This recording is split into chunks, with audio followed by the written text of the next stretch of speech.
Greetings.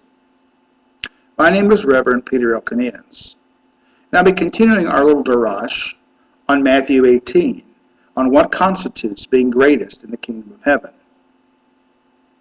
We discussed the first two verses on the last darash and concluded with verse 3. Yes, I tell you, unless you change and become like little children, you will not even enter the kingdom of heaven. So the greatest in the kingdom of heaven is whoever makes himself as humble as this little child. That's verses 3 to 4. We need to take a look at a couple of other things. We need to look at what happens when he said, you will never enter the kingdom of heaven. It's the Greek word ume. Ume is never, ever. Ume, never, ever enter the kingdom of heaven. That sounds pretty stringent. You will never enter.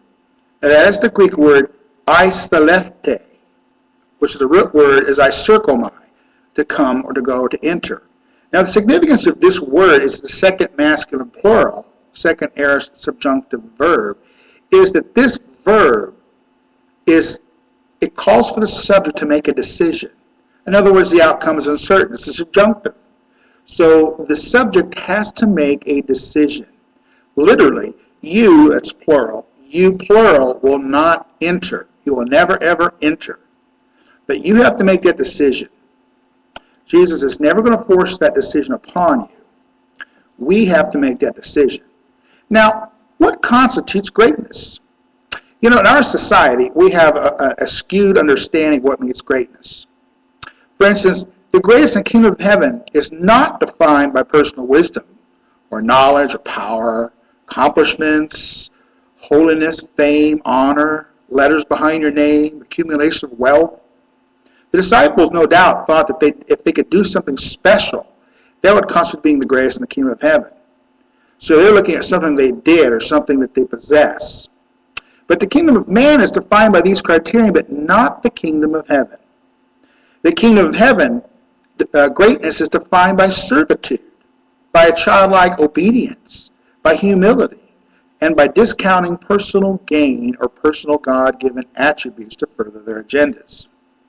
In other words, someone who's greatest in the kingdom of heaven is not concerned with their own purity in the sense of being held in high esteem.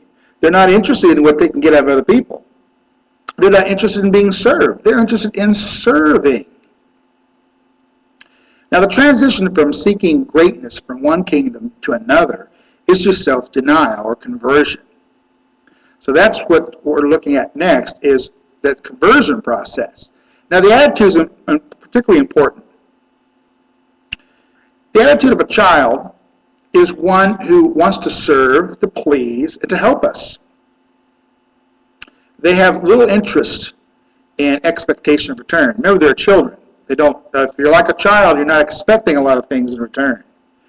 Unfortunately, the disciples probably looked down on the children and thought, well, who are these children here? We have more important things than these children. Well, conversely, sometimes in Christendom, we perhaps allow a favoritism to take place in which children or adults come in and we look down upon them because of their economic situation. Perhaps they don't smell so good. Perhaps they're not dressed properly. Perhaps they're not carrying the right Bible. Whatever it might be, we have to be in guard that we don't do such things as that.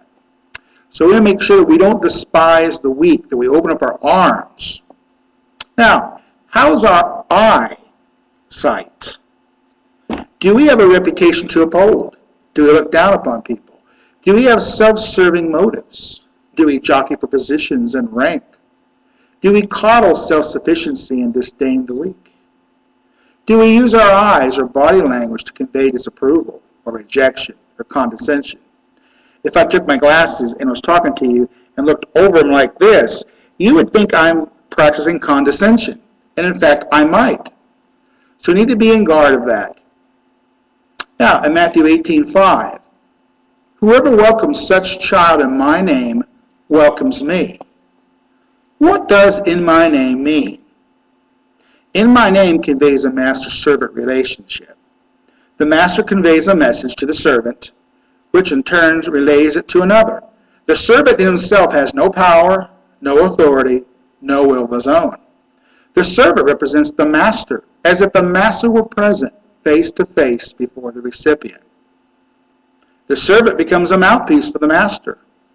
Now, perhaps you've heard someone say, don't shoot me, I'm just a messenger. Well, actually, they do shoot the messenger. The messenger actually becomes the bearer of the good news by proxy. The messenger by proxy becomes the master. You might remember that Moses and Aaron, or Moshe and Aharon in Hebrew, both these were the prophet to Pharaoh. So God said, I'm going to send Moses and Aaron, and they're going to be your mouthpiece to relay my message. So in essence, they became the messenger to Pharaoh. Now, in verse 6 it said, and whoever ensnares one of these little ones who trust in me, it would be better for him to have a millstone hung around his neck and drowned in the depths of the sea. And the next Darash, we're going to take a look and see what does it mean to be a snare. That's starting from Matthew 18, verse 7. So until then, Shalom Aleichem. Peace be unto you.